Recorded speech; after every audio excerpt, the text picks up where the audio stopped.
We're the same, you and me. We're the same, don't you see?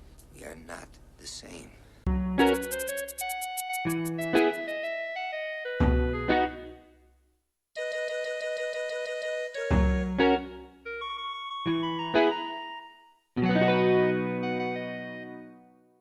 Hello everyone, it's Toki, and today I'm going to be redesigning the art aspect characters from my Art Adventures comic. But first, I feel like I need to give you guys a little bit of an explanation as to why the characters even looked like that in the first place. So, 2019 was probably the most active I had been with my art on social media. Most likely due to the fact that I had only one college class that I had to take that entire year and just had a lot of free time.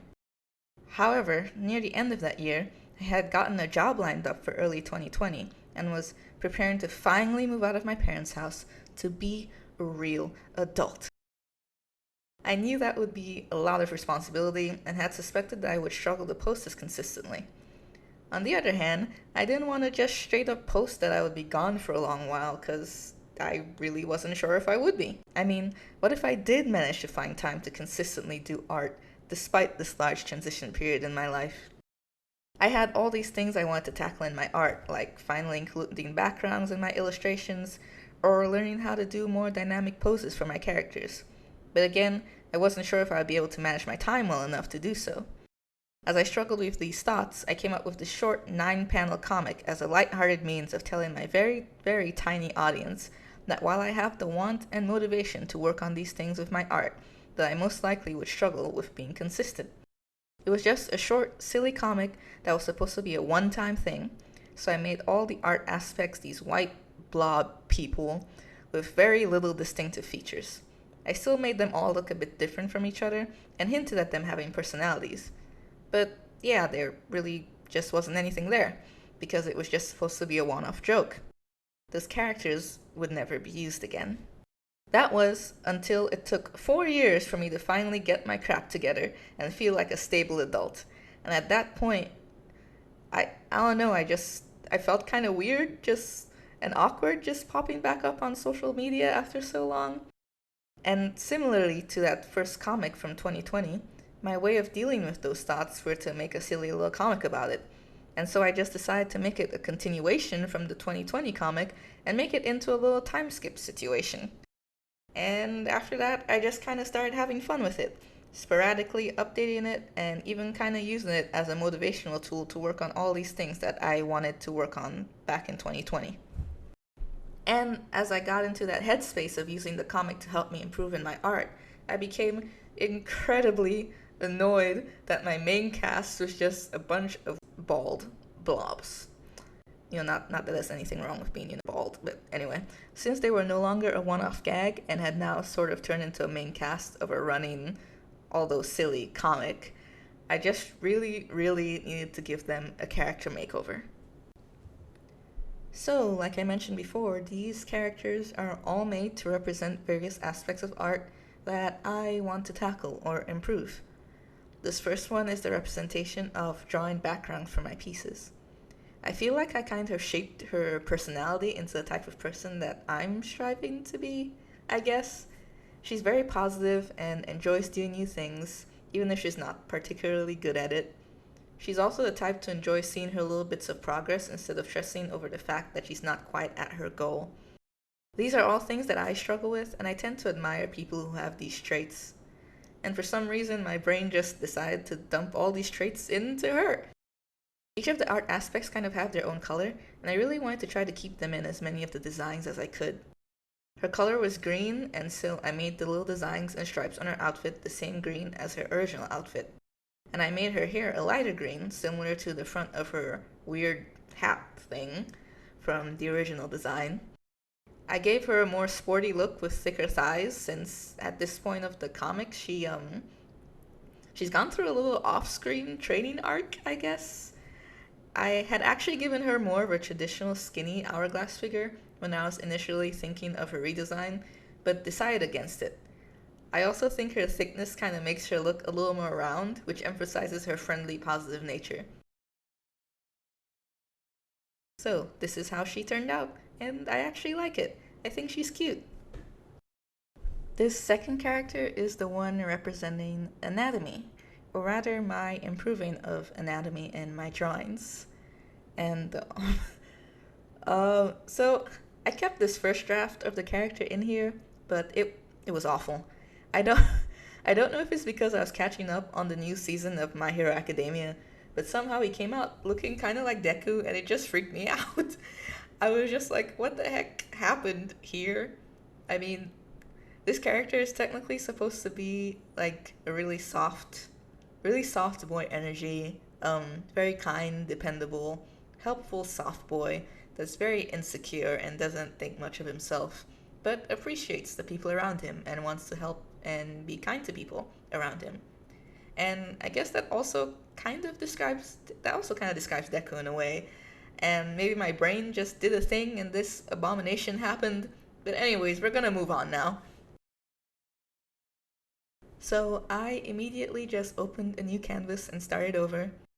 This time I was actually so scared for the same thing to happen that I actively kept telling myself to make his features not look like Deku's at all. Like, I was constantly saying it in my head, and I think even out loud a few times. So I made him very small. I decided to emphasize the soft, insecure side of him in his physical design, and the result was tiny pale boy in a hoodie that tugs on his hoodie strings when he's nervous or stressed. Similarly to the previous character, I kept his original color of blue in his new design. And don't ask me why, but I was very determined to give this kid some blue Crocs. One of my favorite things about making expression sheets is figuring out how each character's personality shapes their physical expression of various emotions. And I decided that when Anatomy is annoyed or angry, that he would actually have a more flat or slightly peeved expression instead of the typical, eyebrows super angled and, gritting his teeth and all that. He's just like, really, bro? Honestly, while I definitely like this better than the dollar brand Deku I drew earlier, I will say this is definitely my least favorite of the redesigns, and I might tinker with it some more in the future. Thankfully, Art Adventures isn't a very serious comic, and the main gag is literally that things are constantly changing since I'm in the process of improving my art, so it'll be fine. This third character is my Dynamic Poses character, and he is a very special boy. he just, he looks so unhinged. But y'all, I swear he's not actually crazy. He's just always on edge. He has serious FOMO and he's just always very anxious. But he's okay. He's very desperate to be included in stuff and he's trying his best to be social, but it just comes off a bit aggressive sometimes. And actually, oh my goodness, I don't know if I should say this, but it kind of makes me think of myself as a teenager. When I was on Twitter, I keep laughing, I'm sorry. Um, Not necessarily coming off as aggressive, but the incredible fear of missing out and being left out and doing or saying things every once in a while that looking back was like, oh my goodness, like it was so cringy. But I just wanted to fit in and feel included. And whenever something didn't land well, I imagine I probably looked like this dude right here from behind the screen. Um, Thankfully, I'm off Twitter and I've grown a lot as a person. And uh, yeah, I don't want to think about these things anymore. Um, his eyes are eternally bloodshot because he's just so anxious all the time. The poor boy. That was the one part of the original design that I definitely wanted to include in the redesign, though. Also, I genuinely think I had the most fun drawing this redesign, and he's definitely one of my favorites. I think he's so cute.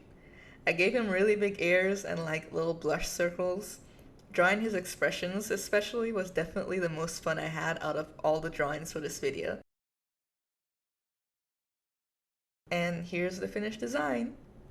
So I showed it to my husband and the first thing he says is that a crack ad?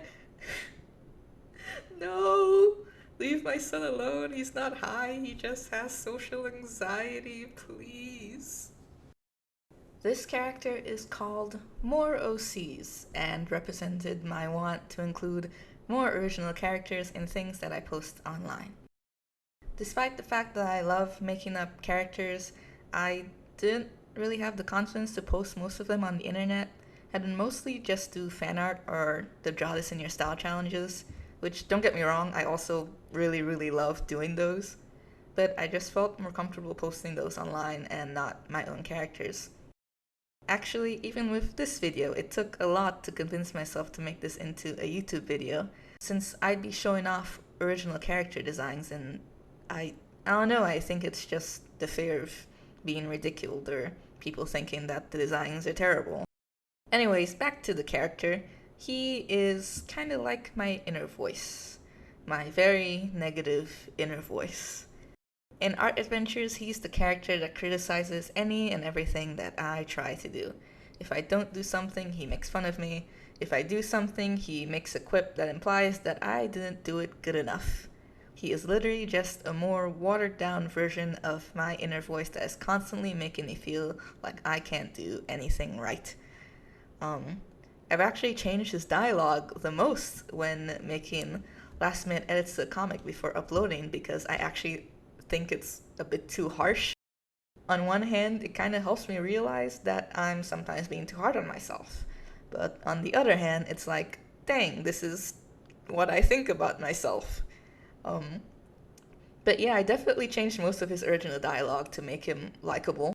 And also, I wanted him to be considerate of the other art aspects. Really, if there's anyone he dislikes, it's me. But he's trying to be careful not to say anything that may hurt the other characters because he does care about them. I designed him to be kind of a pretty boy to represent that, like, weird, enticing nature about my negativity. I don't know if I worded that right, but, like, the fact that when my mind starts having these negative thoughts, they feel somewhat enticing. Like, it makes me feel awful, but I keep grasping onto them every time. Like, it's the first place my mind turns to, as if it's just this really attractive person that you just can't help to look at, you know? Like, it's your favorite sexy anime boy that you have as your desktop wallpaper, and every time you turn on the computer, you can't help but take a few seconds and be drawn in by how cool he looks. This final character is Consistency, aka the bane of my existence. In the very first chapter from back in 2020, he was the one who sort of put in a humorously antagonistic light as he foreshadowed that I would be mostly gone for 4 years. The whole shtick with his character is that I literally have to fight this man to keep him in line. I have to tie him up and force him to stay with me, or else he will escape. He will run for the hills, leaving me inconsistent, and I will fall off of my art progress. No, yeah, he is kind of just a representation of myself when I'm trying to run away from my responsibilities. It's what influences design, actually. I tried to draw up a male version of myself, but sort of like an anti-me. I just fiddled with his color palette a bit. I made his skin darker and his hair lighter than myself Sona, and I kept purple in his outfit as a nod to the original. But I gave him locks similar to my hair and a similar eye shape and nose shape. The one thing that sort of bothered me at first was that I thought his face looked a bit more feminine than I originally intended, but it's alright, I actually came to like it the more I looked at it, and we always have room for more pretty boys. The reason I went for this anti-Toki idea is because it's really just me that's the problem in this case. Like, I know most of the characters I've mentioned so far have some sort of tie-in with how I see myself or my past self or my thoughts, but they also represent the various art aspects. This guy does not. This guy literally is just here to represent my daily battle with myself to get my crap together, and that's why I'll keep squaring up with him till the end of the comic, because I have to square up with myself every frickin' day to get stuff done. And I literally feel like I'm Ichigo fighting his hollow form whenever I have to start a new project. If you made it all the way through the video, thank you so much, I really appreciate it. Please like and leave a comment if you enjoyed watching. Also consider subscribing if you'd like to see more content from me. Have a great rest of your day, and I'll see you in the next video.